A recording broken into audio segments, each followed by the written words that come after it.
अस्सलाम वालेकुम वरहमतुल्लाहि वबरकातुहू। आज मैं आपको 4% रिजर्वेशन से अक़लियतों को क्या फ़ायदा हो रहा है और अगर मज़ीद 12% रिजर्वेशन हमको मिलता है अक़लियतों को तो क्या फ़ायदा होगा, ये बताऊंगा। मेरा ये वीडियो खुसूसी तेलंगाना के 33 डिस्ट्रिक्ट के नौजवानों तक पहुंचाइए आप, ताकि वो रिजर्वेशन से क्या फ़ायदे हो रहे हैं, किन किन शोबों में फ़ायदे हो रहे हैं, वो समझ सके और इसका फ़ायदा उठा सके। और मेरा ये वीडियो खुसूसी मेरे टीआरएस के उन भाइयों तक पहुंचाइए जो अपनी जुस्तजू कर रहे हैं, कुछ उम्मीद और आस लगा कर बैठे हैं कि कुछ ना कुछ हासिल होगा। आप भी ये मेरा वीडियो देखिए और अपने लीडरान से आप सवाल करिए कि 9 साल में अक़लियतों के साथ केसीआर साहब क्या क्या करें। तो मैं आपको सबसे पहले बताऊंगा कि 2004 में जब ये आंध्र प्रदेश के साथ स्टेट था तेलंगाना, उस टाइम पर असेंबली इलेक्शन हुए। असेंबली इलेक्शन के मंशूर में कांग्रेस की जानिब से ऑल इंडिया कांग्रेस कमेटी के उस वक्त के प्रेसिडेंट श्रीमती सोनिया गांधी जी ने अपने मंशूर में यह वादा किया था कि अक़लियतों को 5% रिजर्वेशन दिया जाएगा। 2004 में असेंबली इलेक्शन में कांग्रेस की हुकूमत आई और उस वक्त के chief minister doctor YS Rajasekhara Reddy साहब थे और उस वक्त के minority welfare minister Mohammed Ali Shabbir साहब थे। सिर्फ और सिर्फ 58 डेज में रिजर्वेशन को यकीनी बनाया गया, जो अपने मंशूर में कांग्रेस ने वादा किया था। उस रिजर्वेशन को यकीनी बनाने में मोहम्मद अली शब्बीर साहब ने 17 डिपार्टमेंट से क्लियरेंस लाया और इस 5% रिजर्वेशन को कांग्रेस ने यकीनी बनाया और इससे अक़लियतों का एक नया दौर शुरू हुआ तरक्की का। फिर कुछ टेक्निकल वजूहात से इस रिजर्वेशन को चैलेंज किया गया। कांग्रेस ने फिर अदालत आलिया में अपनी पूरी ताकत लगाई, तवील अरसे तक इसके लिए लड़े। फिर सुप्रीम कोर्ट ने इसको 4% पे लाकर रोक दिया। आज भी ये केस सुप्रीम कोर्ट में कॉन्स्टिट्यूशनल बेंच पर चल रहा है और आपको मालूम होना चाहिए कि टीआरएस इसमें आज तक कोई सीरियसनेस नहीं दिखाई। क्या आप कभी सुने महमूद अली साहब कभी रिजर्वेशन के लिए दिल्ली गए या सुप्रीम कोर्ट के आला वकीलों से वकला से बात करें या टीआरएस की कोई दिलचस्पी इस पे बताए? या हमारे कोप्पला ईश्वर साहब जो माइनॉरिटी अक़लियतों के मिनिस्टर हैं, इन्होंने कभी अपनी सीरियसनेस बताई या कोई एक प्रेस कॉन्फ्रेंस करा या कोई डिस्कशन करे? या केटीआर साहब यहां से आप बैरुल ममालिक तक जाते हैं, जो आपकी हुकूमत मुसलमानों को झूठे वादे देने के ऊपर जो वादे करे थे उस पर मुश्तमिल है, क्या आपने कभी कोई सीरियसनेस दिखाई? क्या केसीआर साहब अपनी दिल्ली में फाउंडेशन रखे बीआरएस का भी आपने कभी रिजर्वेशन के ताल्लुक से कुछ कोशिश किया? आज भी कोई टीआरएस का एक भी लीडर अक़लियतों के रिजर्वेशन के लिए कोई जुस्तजू नहीं कर रहा है। आज भी मोहम्मद अली शब्बीर साहब इस सुप्रीम कोर्ट में इस केस में इनपिल्ड होकर लड़ रहे हैं, जिसके वकील सलमान खुर्शीद साहब है। कांग्रेस की यह कोशिश है कि इस रिजर्वेशन को आखिरी दम तक बचाएंगे और अक़लियतों को इसका फायदा पहुंचाएंगे। किसी को कुछ दे के मदद करने से अच्छा अपलिफ्टमेंट उसको कुछ काबिल बना के करने से होता है, यह कांग्रेस की सोच है। अब मैं आपको रिजर्वेशन से क्या फायदे हुए हैं 4% रिजर्वेशन के बताऊंगा, उसके बाद 12% से आपको क्या फायदे हो सकते हैं बताऊंगा।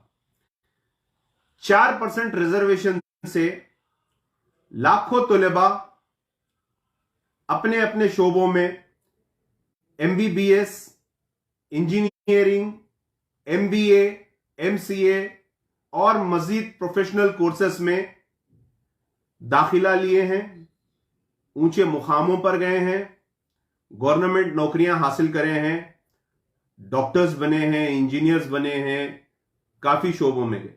फिर जो ग्रुप 1 के एग्जाम्स दिए हैं, इसी रिजर्वेशन से एसपी बने हैं, सुपरिटेंडेंट ऑफ पुलिस, बड़े बड़े वकला बने हैं, डिस्ट्रिक्ट कलेक्टर बने हैं और गवर्नमेंट शोबों में अपनी नौकरी हासिल करे हैं।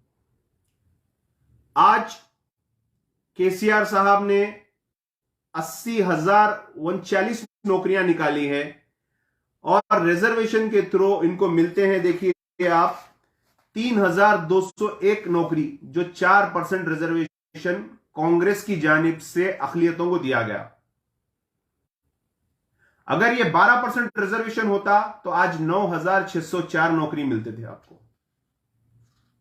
अब ना सिर्फ पढ़ाई के एतबार से एजुकेशन की तरफ रिजर्वेशन काम में आया या नौकरियों की तरफ गवर्नमेंट के काम में आया, बल्कि यह रिजर्वेशन जो कांग्रेस की जानिब से 4% दिया गया है, उससे अक़लियतों का सियासी फायदा भी हुआ है, सियासी अपलिफ्टमेंट भी हुआ है। मैं तमाम के नाम नहीं लूंगा, सिर्फ एक दो कॉर्पोरेटर्स के नाम लूंगा जो अक़लियतों के बैकवर्ड क्लास से आते हैं, हमारे भाई, और उनको रिजर्वेशन से कहां तक मुकाम मिला। साबिका में अजीमतर हैदराबाद बल्दियाई इलेक्शन हुआ है, जिसमें 150 कॉर्पोरेटर्स ने इलेक्शन कंटेस्ट किया। अगर रिजर्वेशन नहीं होता था तो सिर्फ 12 से 11 कॉर्पोरेटर्स जो जनरल कैटेगरी में जीत के आए हैं वही मिलते थे। कांग्रेस की जानिब से जो 4% रिजर्वेशन दिया गया, उसमें 43 कॉर्पोरेटर्स मुसलमान जीत के आए, जिसमें से 31 बीसीई कैटेगरी में आते हैं जो रिजर्वेशन से मिले हैं।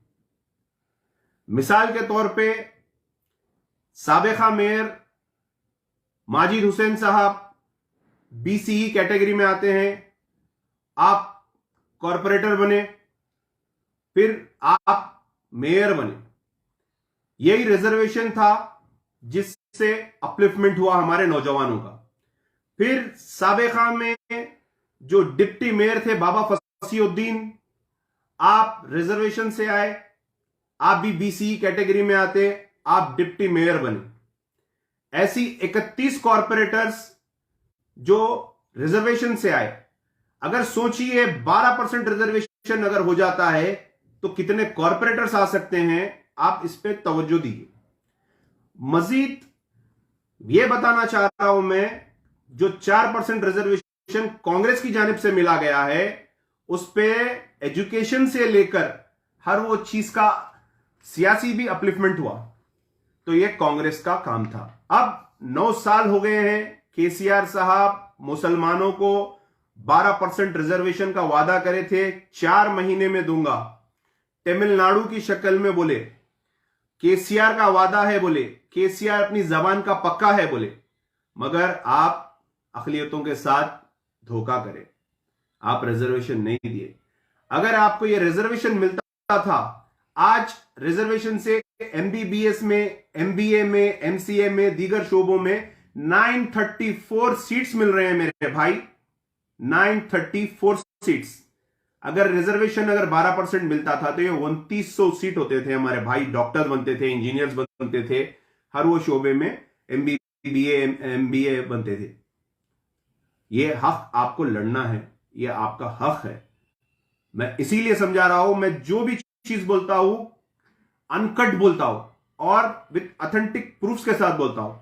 आपके कितने 934 आज मिल रहे हैं, 2900 मिलते थे। 19 साल में 2004 से 2023 तक कांग्रेस ने तेलंगाना के लाखों मुसलमान को अपलिफ्ट करा। एक बच्चा अगर डॉक्टर बनता मेरे भाई, तो उसके वालिद, वालदा, बीवी, बच्चे, फैमिली सुधर जाती। एक इंजीनियर अगर बनता मेरे भाई, तो उसकी फैमिली सुधर जाती। 25 लाख करीब तलबा को कांग्रेस ने अपलिफ्टमेंट करा। तो सोचो आप कितने खानदान अपने आगे आ गए। हम ये चाहते हैं कि हमारा भाई एसआई बने, हमारा भाई एसपी बने, हमारा भाई डीएसपी बने, हमारा भाई एडवोकेट बने, हमारा भाई इंजीनियर बने, हमारा भाई डॉक्टर बने। हर शोबे में अगर आप गवर्नमेंट जॉब नौकरी हासिल करेंगे तो आपके लिए बहुत बेहतर रहेगा, आपका रुआब बहुत बेहतर रहेगा। आप गवर्नमेंट शोबे में नौकरी लीजिए, हम बताएंगे आपको। अब 80,039 नौकरियां केसीआर साहब दिए हैं, 80,039 नौकरी।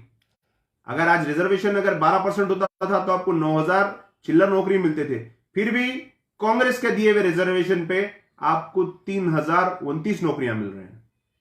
तो 12% के लिए भी आप आवाज उठाइए। और मजीद मैं आपको बताऊंगा, देखिए कि फीस रिएम्बर्समेंट कांग्रेस के हुकूमत में इंजीनियरिंग कॉलेजेस दिले, मोइनाबाद पे आप लोग देखे इंजीनियरिंग कॉलेजेस दिले कांग्रेस के दौरे इख्तियार में। यही शब्बीर अली साहब इंजीनियरिंग कॉलेजों को, मेडिकल कॉलेजों को परमिशंस दिलाए। आज कॉलेजेस बंद हो गए मेरे भाई। जो सब्सिडी अखिलियतों को मिलती थी कांग्रेस के दौरे इख्तियार में, मैं सिर्फ आपको 13 और 14 का हिसाब बता रहा हूं, 1,17,073 स्टूडेंट्स को कांग्रेस ने सब्सिडी दिया था, स्कॉलरशिप दिया था, 71 करोड़ रुपए। आज केसीआर साहब उसको रेड्यूस कर देके 18 करोड़ रुपए कर दिए, मतलब 50% से भी ज्यादा आप उसको कम कर दिए। आज स्कॉलरशिप मिल रही है 45,000 बच्चों को भी स्कॉलरशिप नहीं मिली। कांग्रेस के दौरे इख्तियार में 2013 और 14 का हिसाब बता रहा हूं मैं आपको। आप क्या दे रहे हैं? 49 करोड़, कांग्रेस 192 करोड़ दी, लिहाजा आप स्कॉलरशिप को भी रोक दिए। तो मैं अवाम उन्नास से, तमाम डिस्ट्रिक्ट के लोगों से, तमाम लीडरान से यही बोल रहा हूं कि केसीआर को आप लोग पहचानिए, 12% रिजर्वेशन के लिए अपनी आवाज उठाइए। मैं सिर्फ आज रिजर्वेशन के बारे में बात कर रहा हूं तो सिर्फ रिजर्वेशन के बारे में बात करूंगा। मजीद कई वादे हैं उसके जो पूरा नहीं किया, कई चीज है जो पूरा नहीं किया, कई हमारे दिलों को तकलीफ देने वाले काम किया, हम वो भी अभी डिस्क्लोज नहीं कर रहे। मैं आपको सिर्फ यही बोलूंगा कि 4% रिजर्वेशन से जो मेरे भाई डॉक्टर, इंजीनियर, एडवोकेट्स, ये लोग जो फायदा उठाए वो हमसे भी राब्ता करिए, ताकि आप अवाम को बताइए कि आप रिजर्वेशन से आए, आप अवाम को बताइए कि रिजर्वेशन के क्या फायदे होते हैं, आप अवाम को बताइए कि मैं एसपी कैसा बना, मैं डिस्ट्रिक्ट कलेक्टर कैसा बना, मैं लॉयर कैसा बना, मैं एमबीबीएस कैसा लाया, मैं एमबीए कैसा आया, मैं एमसीए कैसा आया, ताकि आपके दूसरे भाई भी फायदा उठा सकेंगे। और मैं आपको यही बोलूंगा कि तमाम मीडिया वाले भाइयों को यह बात पूरे तेलंगाना तक पहुंचाइए, ताकि हम शऊर बेदार हुए और हम इसका हकीकी फायदा उठाए। कांग्रेस आपको वादा करी मैनिफेस्टो में, सिर्फ 58 डेज में दे दी भाई। उसके बाद उसको टेक्निकल कई प्रॉब्लम्स आए, कोर्ट में भी लड़ी, हाई कोर्ट में भी लड़ी, सुप्रीम कोर्ट में भी आज भी लड़ रही है। फिर केसीआर अगर 12% रिजर्वेशन को अमली जामा पहनाना था तो अपने स्टेट में तो इंप्लीमेंट कर देना था, अपने स्टेट में 12% लागू कर देना था। आप अवाम को सिर्फ और सिर्फ बेवकूफ बना रहे हैं, और लोग भी नहीं चाह रहे हैं, आपके साथ जो लोग हैं वो भी नहीं चाह रहे हैं कि मुसलमान अपलिफ्ट हो। मैं इतना वाजे बता दिया कि एक बीसी का बच्चा मेयर बन सकता, डिप्टी मेयर बन सकता, तो अगर 12% मिलेगा तो आप बहुत कुछ बन सकते हैं मेरे भाई, कौम की खिदमत कर सकते हैं। चापलूसी नहीं करना चाहिए, कौम की खिदमत करना चाहिए। मैं यही बोल के अपनी बात खत्म करूंगा। मेरा यह मैसेज तमाम नौजवानों तक पहुंचाइए, और हर शोबे में जहां पे भी नौकरी है उसके लिए अप्लाई करिए, और हर वो चीज के लिए आप अपनी कोशिश करिए, हम आपके साथ रहेंगे। शुक्रिया, अस्सलाम वालेकुम, जय हिंद, जय कांग्रेस।